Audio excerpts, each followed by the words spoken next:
नमस्कार। आज हम बात करेंगे हस्तरेखा के माध्यम से मांगलिक दोष कैसे पता किया जा सकता है। तो मित्रों, बिना समय गंवाए आज हम हस्तरेखा के माध्यम से उन समस्त बिंदुओं पर प्रकाश डालेंगे और देखेंगे, प्रैक्टिकली देखेंगे कि कौन-कौन सी रेखाएँ हाथ में मांगलिक दोष उत्पन्न करती हैं। विषय शुरू करने से पहले मैं आपसे अनुरोध करूँ कि यदि आपने इस चैनल को सब्सक्राइब नहीं किया है, तो प्लीज़ सब्सक्राइब कर लें, बेल के आइकन को दबा दें ताकि सबसे पहले आपको नोटिफ़िकेशन मिले। और अगर वीडियो अच्छा लगता है, तो प्लीज़ लाइक ज़रूर करें।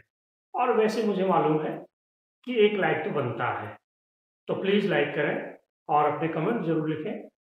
तो आइए हम बात करते हैं कि हस्तरेखा में कौन-कौन सी रेखाएँ ऐसी होती हैं, जहाँ मांगलिक दोष उत्पन्न होता है।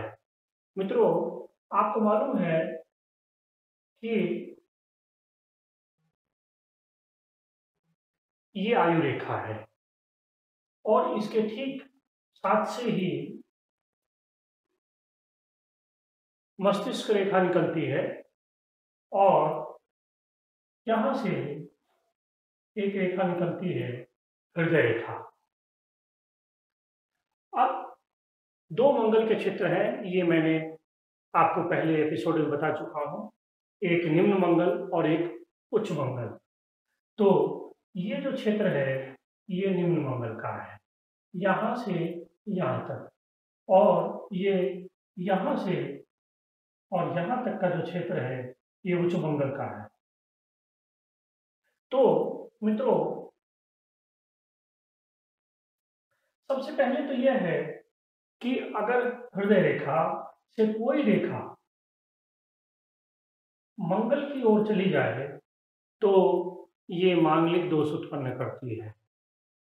ऐसा व्यक्ति मांगलिक दोष से ग्रसित होता है, गुस्सा ज़्यादा होता है उसमें, और ये देखा गया है कि वो उसकी पारिवारिक जो सौहार्द होता है, प्रेम होता है, पति-पत्नी में जो प्यार होता है, वो भी थोड़ा कम देखा गया है।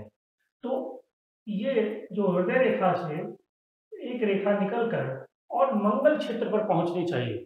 ये रेखा अगर यहीं तक रहती है, तो ये मंगल दोष नहीं है। लेकिन ये रेखा अगर आगे बढ़कर यहाँ तक पहुँच गई है, तो ये मांगलिक दोष उत्पन्न करती है। इसी तरह से अगर मंगल के इस क्षेत्र पर बहुत सी रेखाएँ इस तरह से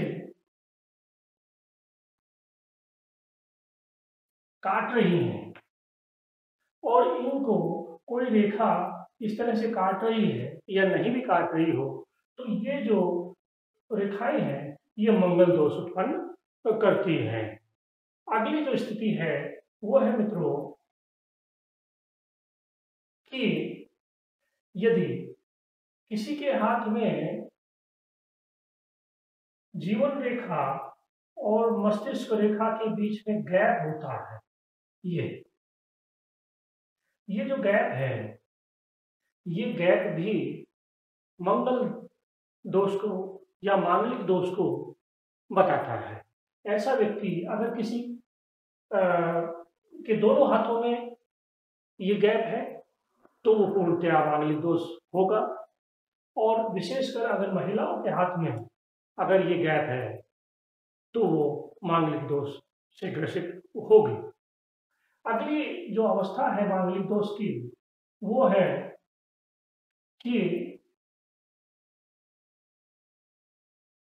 ये विवाह रेखा है। यहाँ विवाह रेखा होती है और ये विवाह रेखा यदि चाप की तरह घूमकर और हृदय रेखा को काटकर आगे बढ़ जाए, तो भी वह मांगलिक दोष उत्पन्न करती है। इसी तरह से ये मंगल का क्षेत्र है। ये क्षेत्र जो है, ये मंगल का है। अगर यहाँ से इस मंगल के क्षेत्र से कोई रेखा निकलकर और विवाह रेखा को काट दे,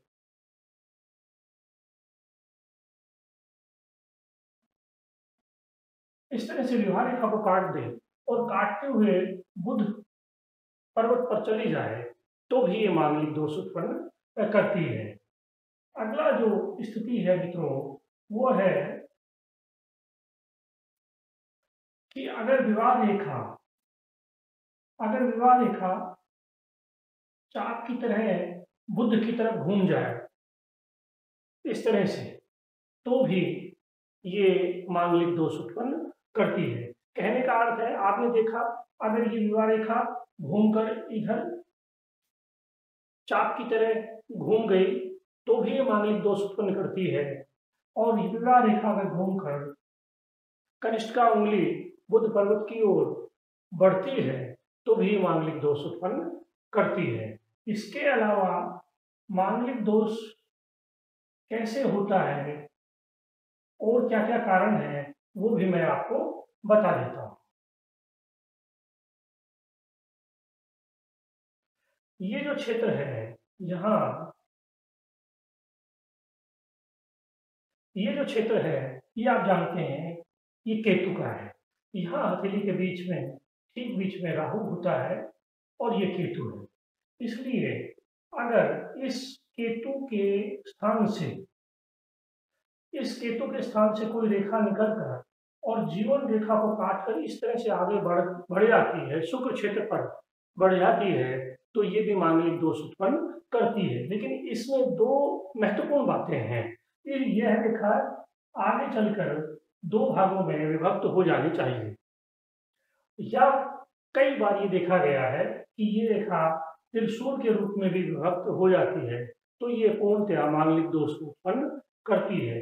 अगर ये रेखा खाली आगे बढ़ गई है और किसी तरह से इसमें दो शाखाओं में डिवाइड नहीं हुई है तो मांगलिक दोष तो होगा लेकिन प्रभावी कम होगा। इसलिए एक यह है कि अगर ये रेखा केतु से निकलकर और आपकी जीवन रेखा को काटते हुए शुक्र क्षेत्र पर चली जाती है तो ये मांगलिक दोष को व्यक्त करती है।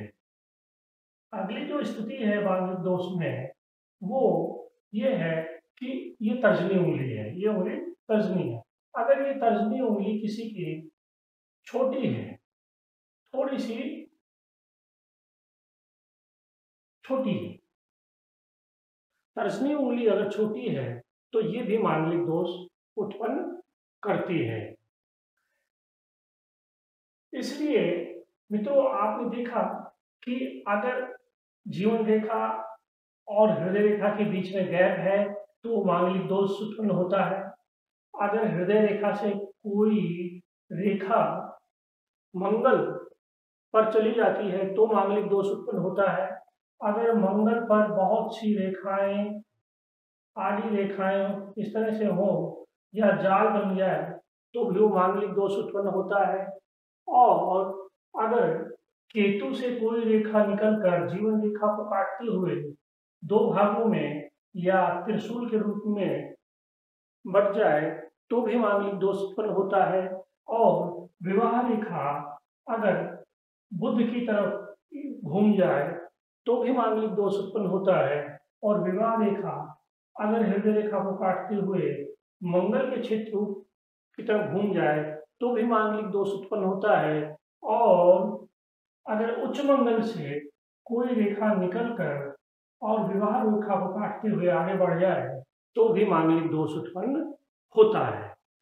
तो ये जो स्थितियां हैं वो मैंने आपको बताई कि किस तरह से ये हमारे हाथ में मांगलिक दोष का पता किया जा सकता है। मित्रों अगर हम एस्ट्रोलॉजी को देखें, अगर हम जन्म पत्री को देखें तो जन्म पत्री के आधार पर जो मांगलिक दोष है वो मैं आपको बता देता हूं कि कैसे देखा जा सकता है।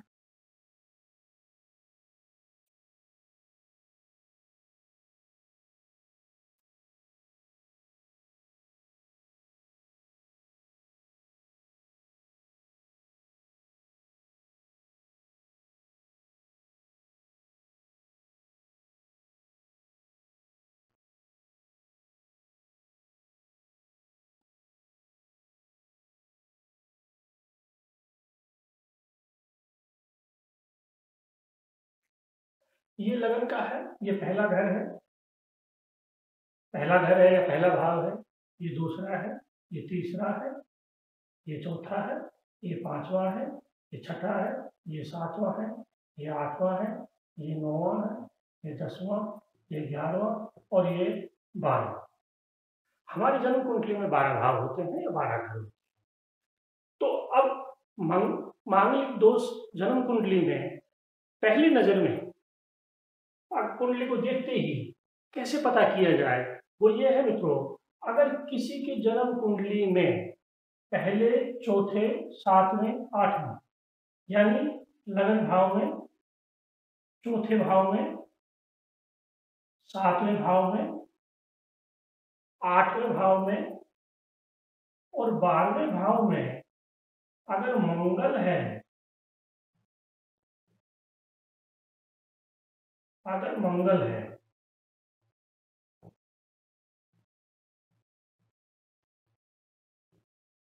अगर मंगल है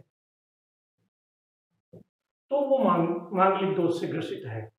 लेकिन यहाँ देखने वाली बात यह है कि इन भावों में केवल मंगल ही हो, अगर इसके साथ दूसरे ग्रह बैठे हैं तो वो मंगल दोष कम हो जाता है।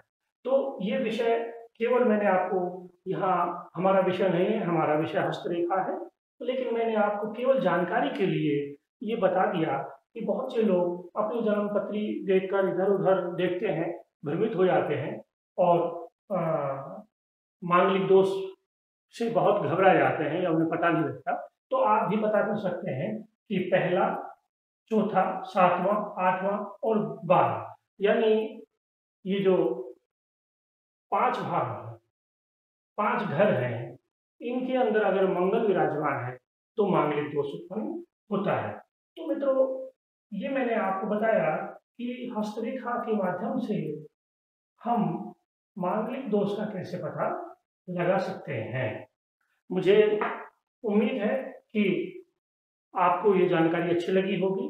अगर आपको जानकारी अच्छी लगी तो प्लीज़ वीडियो को ज़रूर लाइक करिए, शेयर नहीं किया है तो शेयर कर दीजिए इस वीडियो को, और अगर चैनल को सब्सक्राइब नहीं किया है तो प्लीज़ चैनल को सब्सक्राइब करिए। फिर मिलते हैं एक नए विषय के साथ, तब तक के लिए नमस्कार।